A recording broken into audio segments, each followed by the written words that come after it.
Friends, இந்த வீடியோல தமிழ் வார்த்தைகள் மாதிரியே இருக்கிற 50 ஹிந்தி வார்த்தைகளை பார்க்க போறோம். ஆக்சுவலா இது பார்ட் 2 தான். ஏற்கனவே பார்ட் 1 வீடியோ நான் போட்டுட்டேன். ஸோ அந்த வீடியோ நீங்க பார்க்கலன்னா அதையும் நீங்க பாருங்க. ஓகே, இப்போ நாம இந்த வீடியோக்குள்ள போகலாம். இப்போ ஃபர்ஸ்ட் வார்த்தை பாருங்க. ஆரம்பம் அப்படின்னு நம்ம சொல்றோம் இல்லையா? அதுக்கு ஹிந்தி வார்த்தை பாருங்க. ஆரம்ப் அப்படின்னு வந்துருச்சு. ஷுருவாத் அப்படின்னு இன்னொரு வார்த்தை இருக்கு ஆரம்பத்துக்கு. பட் ஆரம்ப் அப்படிங்கிற ஹிந்தி வார்த்தையும் பிரபலமா யூஸ் பண்ற வார்த்தை தான். அடுத்தது பாருங்க, பூகம்பம் அப்படின்னு சொல்றோம் இல்லையா, எர்த்குவேக். அங்க பாருங்க பூகம்ப் அப்படின்னு முடிச்சிட்டாங்க.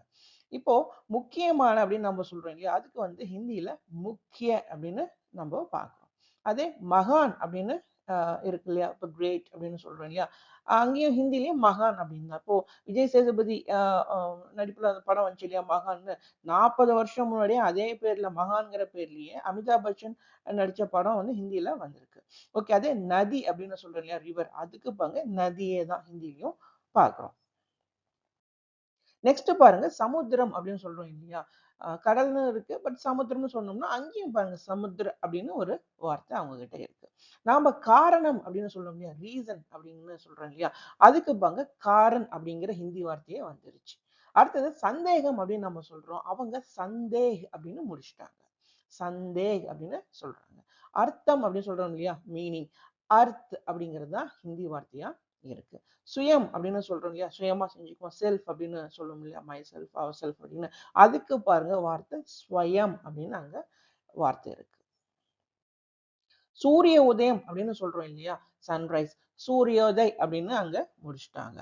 சூரிய அஸ்தமனம் அப்படிங்கிறதுக்கு ஹிந்தி வார்த்தை பாருங்க சூரியஸ்த் அப்படின்னு வந்துருச்சு. வியாபாரம் அப்படின்னு நம்ம சொல்றோம், ஹிந்தி பீப்புள் வியாபார் அப்படின்னு சொல்றாங்க. நாம வியாபாரி அப்படின்னு சொல்றோம், அப்போ அதுவும் எப்படி சொல்லுவாங்க, வியாபாரி அப்படின்னு முடிச்சுட்டாங்க.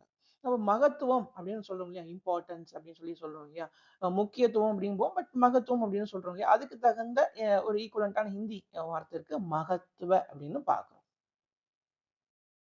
அவமானம் அப்படின்னு நம்ம சொல்றோம் இல்லையா, இன்சல்ட், அதுக்கு ஹிந்தி வார்த்தை பாங்க அப்மான். அடுத்தது சித்தாந்தம் அப்படின்னு சொல்லுவோம் இல்லையா, பிரின்சிபல், அது வந்து சித்தாந்த் அப்படின்னு ஹிந்தி வார்த்தையை நம்ம பார்க்கிறோம். சமர்ப்பணம் அப்படின்னு சொல்றோம் இல்லையா, டெடிகேஷன் அப்படின்னு சொல்லி இருக்கு இல்லையா, ஸோ அதுக்கு ஈக்குவலண்டான ஹிந்தி வார்த்தை பாங்க சமர்ப்பன் அப்படின்னு வந்துருச்சு. ஸோ சமர்ப்பணம் இங்க, அங்க சமர்ப்பணம். பரிச்சயம் அப்படின்னு வார்த்தை இருக்கு இல்லையா, அப்ப பரிச்சயம், பரிச்சயமான அப்படின்னு சொல்லுவோம் இல்லையா, இப்போ ஃபேமிலியரான அப்படின்னு சொல்லி, அதுக்கு வந்து பாங்க பரிச்சித் அப்படின்னு அங்க வார்த்தை வந்துருச்சு. ஸோ ஜோடி அப்படின்னு சொல்லுவோம் இல்லையா, இப்போ வந்து கப்பல் இருக்காங்க இல்லையா, ஸோ அப்போ அவங்கள வந்து ஜோடின்னு சொல்லுவோம், அங்க ஜோடா அப்படின்னு சொல்றாங்க. பாங்க இதெல்லாம் ஒரு சீக்வன்ஸா வர போதுப்பாங்க. ராஜானா அங்க ராஜா தான், இங்கேயும் ராணினா அங்கேயும் ராணி தான், ராஜகுமாரன் ராஜகுமாரிய அங்க ராஜ்குமார் ராஜ்குமாரின்னு சொல்லி முடிச்சிட்டாங்க. மந்திரி அங்க மந்திரி, அவ்வளவுதான். சிங்காசனம்னு சொல்றோம், அங்க சிங்காசன் அப்படின்னு ஹிந்தியில சொல்றாங்க.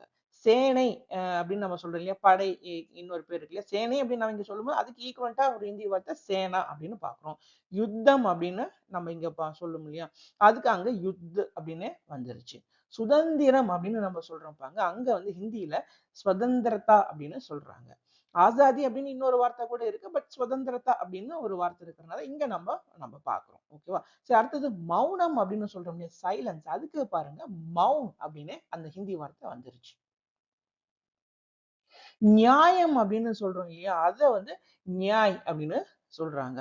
அநியாயம் அப்படின்னா அநியாய் அப்படின்னே வந்துருச்சு. நிரபராதி அப்படிங்கிறது பாருங்க நிரபராத் அப்படின்னு சொல்லி வருது. இன்னோசென்ட் அப்படின்னு சொல்றோம் இல்லையா, தப்பு செய்யாதவங்க, அப்ப நிரபராத் அப்படின்னே அங்க வந்துருச்சு. கடினம் அப்படின்னு சொல்றோம் இல்லையா, நம்ம ரொம்ப டிஃபிகல்ட் அப்படின்னு சொல்றோம் இல்லையா, அங்க பாருங்க அங்க வந்து கட்டின் அப்படின்னு சொல்லிட்டாங்க. கடினம் அங்க என்னவாயிருச்சு, கட்டின் அப்படின்னு வந்துருச்சு. இப்போ முஷ்கில் அப்படின்னு இன்னொரு வார்த்தை பிரபலமா இருக்கு, அந்த டிஃபிகல்ட்ங்கிற மீன் பண்ற வார்த்தை, பட் கட்டின் அப்படின்னு வார்த்தை இருக்கு, அதுவும் பிரபலமான வார்த்தை தான். அகங்காரம் அப்படின்னு நம்ம சொல்றத ஹிந்தியில அகங்கார் அப்படின்னு சொல்லி சொல்றாங்க. அகங்கார் அப்படின்னு அந்த ஈகோவை சொல்றோம். அனாதைய வந்துட்டு அங்க அனாத் அப்படின்னு சொல்லி முடிச்சுட்டாங்க. கஞ்சன் அப்படின்னு நம்ம சொல்றோம் இல்லையா, அங்க பாருங்க கஞ்சூஸ் அப்படின்னு வருது.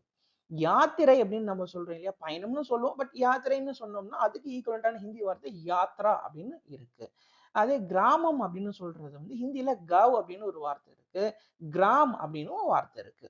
அப்போ இந்த கிராம்ங்கிற வார்த்தையை இங்க நோட் பண்ணிக்கோங்க. சமுதாயம் அப்படின்னு சொல்ல முடியாது, சொசைட்டி. அப்ப அங்க சமுதாய் அப்படின்னு சொல்லி அங்க வார்த்தை இருக்கு. தேவாலயம் அப்படின்னு நம்ம சொல்றோம் இல்லையா, அங்க வந்து தேவாலய் அப்படின்னு சொல்றாங்க. ஆக்சுவலா வந்து நம்ம கோயில்னு சொல்லுவோம், அங்க மந்திர் அப்படின்னு சொல்லுவாங்க. இப்ப தேவாலயம்னு சொல்ற பீப்புள் நம்ம இருக்கும் இல்லையா, இந்த பிரபலமா பேசுவோம் இல்லையா, அந்த வார்த்தைகளை யூஸ் பண்ணுவோம். அதே மாதிரியே தேவாலயம் அப்படின்னு அங்கேயும் வந்து அந்த வார்த்தை பிரபலமான வார்த்தையாகவும் இருக்கு. தேவதூதன் அப்படின்னு நம்ம சொல்றோம், அங்க வந்து தேவதூத் அப்படின்னு சொல்லிட்டாங்க. ஃபரிஷ்டா அப்படின்னு இன்னொரு பேர் இருக்கு, அந்த ஏஞ்சலுக்கு இன்னொரு பேரு ஃபரிஷ்டா அப்படின்னு இருக்கு, தேவதூத் அப்படின்னு இருக்கு. நாம தேவதூன்னு சொல்றோம். ஓகே, இப்ப பூஜை அப்படின்னு சொன்னா வர்ஷிப் தானே மீனிங். அங்க பாங்க பூஜா அப்படின்னு வந்துச்சு. இது நம்ம நிறைய பேருக்கு தெரிஞ்சிருக்கும். ஓகே, இப்போ அங்க பிரதட்சணம் அப்படின்னு சொல்றோம், அங்க அங்க பிரதக்ஷன் அப்படின்னு வந்துருச்சு. தீர்த்தம் அப்படின்னு நம்ம சொல்றோம் இல்லையா, அந்த சேக்ரெட் வாட்டர், அது பாங்க தீர்த் அப்படின்னு வந்துருச்சு. பாவம் அப்படின்னு நம்ம தமிழ்ல சொல்றோம், ஹிந்தியில அது பாப் அப்படின்னு முடிச்சுட்டாங்க. பாப். ஓகேவா, சின்க்கு. அடுத்தது புண்ணியம் அப்படின்னு நம்ம சொல்றோம் இல்லையா, அது வந்து புண்ணிய அப்படின்னு ஹிந்தியில வந்துருச்சு, புண்ணிய. ஓகேவா, சரி. அடுத்தது மோட்சம் அப்படின்னு சொல்லி அந்த சால்வேஷன் சொல்லுவோம் இல்லையா, மோட்சம் அடைஞ்சிட்டார் அப்படின்னு, அதுக்கு ஹிந்தி வார்த்தை பாங்க மோக்ஷ், மோக்ஷ்.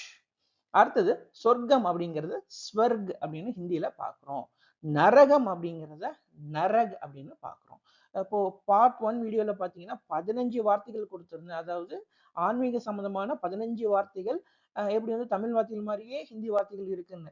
இங்க வந்து 10 வார்த்தைகள் பார்த்துக்கோ. அப்ப ஆக மொத்தம் 25 வார்த்தைகள் மட்டும் என்ன சொல்றேன் வரேன்னா, ஆன்மீக சம்பந்தமான வார்த்தைகள், ஹிந்தி வார்த்தைகளும் தமிழ் வார்த்தைகளும் ஆல்மோஸ்ட் மேட்ச் ஆகுதுன்னு. அப்போ நம்ம ஒரு நார்த் இந்தியா டெம்பிளுக்கு நம்ம போறோம் சாமி கும்பிட அப்படின்னா, கிட்டத்தட்ட வந்து தமிழ் வார்த்தைகளை வச்சே நம்ம ஆல்மோஸ்ட் எல்லாத்தையும் மேனேஜ் பண்ணிடலாம் அப்படிங்கிறத நம்ம இங்க பார்க்கிறோம்.